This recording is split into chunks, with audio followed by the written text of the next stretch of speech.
तर बातमी ठाण्यातून आहे। ठाण्यात देखील तशाच प्रकारे पावसाची परिस्थिती पाहायला मिळते। मुसळधार पाऊस सकाळपासून सुरू आहे। वंदना टॉकीज परिसरात पाणीच पाणी झालेलं आहे। ठाण्यात अनेक ठिकाणी पाणी भरलेलं आहे। बाजारपेठा असो, वस्त्या असो पाण्याने भरलेल्या आहे। अनेक ठिकाणी पाणी भरलेलं आहे। मुसळधार पाऊस सध्या सुरू आहे। वंदना टॉकीज परिसरात पाणीच पाणी झालेलं आहे।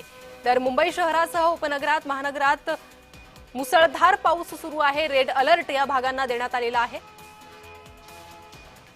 अधिक माहिती या संदर्भात घेणार आहोत। आमचे प्रतिनिधी कुणाल भोईटे हे माझ्यासोबत जोडले गेले आहे। कुणाल, सध्या ठाण्याची काय परिस्थिती आहे?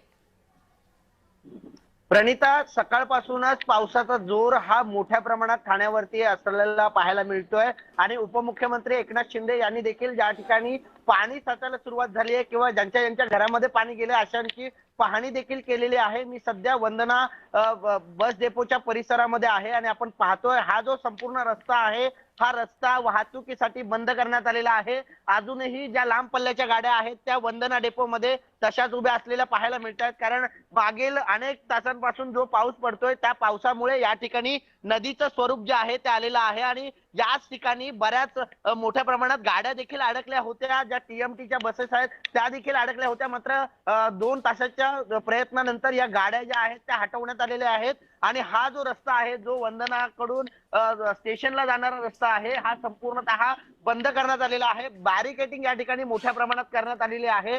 त्याचप्रमाणे ठाण्यातल्या विविध भागात पाणी मोठ्या प्रमाणात साचायला सुरुवात झालेली आहे। नागरिकांची तारांबळ उडालेली आहे, कारण अनेक नागरिकांच्या घरामध्ये देखील पाणी चाललेलं आहे आणि अशातच ठाणे महापालिकेचं प्रशासन देखील मोठ्या प्रमाणात कामाला लागलेलं देखील पाहायला मिळतंय। मात्र नाले सफाई न झाल्यामुळे हे जे पाणी आहे हे रस्त्यावर आलेलं आहे आणि याच्यामुळे मोठ्या प्रमाणात सामना जो आहे या सगळ्या पाण्याचा हा स्थानिक नागरिकांना करावा लागतोय।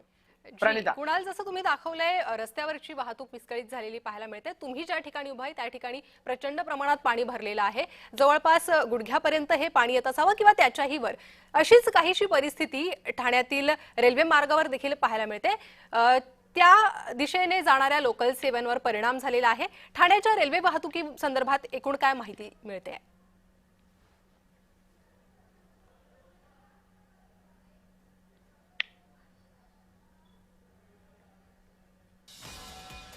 तर कुणाल यांच्याकडून आपण ठाण्यातील परिस्थिती संदर्भातून अधिक माहिती घेणार आहोत। मात्र सध्याची आपण दृश्य पाहिली, ठाण्यातील रस्ते हे जलमय झालेले आहेत। तळ्यांचं स्वरूप या रस्त्यांना आलेलं आहे, त्यामुळे वाहतुकीवर परिणाम झालेला आहे। वंदना टॉकीज परिसरात पाणी भरलेलं आहे। बस डेपोमधल्या गाड्या उभ्या असलेल्या पाहायला मिळतात, कारण रस्त्यावर प्रचंड प्रमाणात पाणी साचलेलं आहे, ज्यामुळे वाहतूक आता ठप्प झालेली पाहायला मिळते।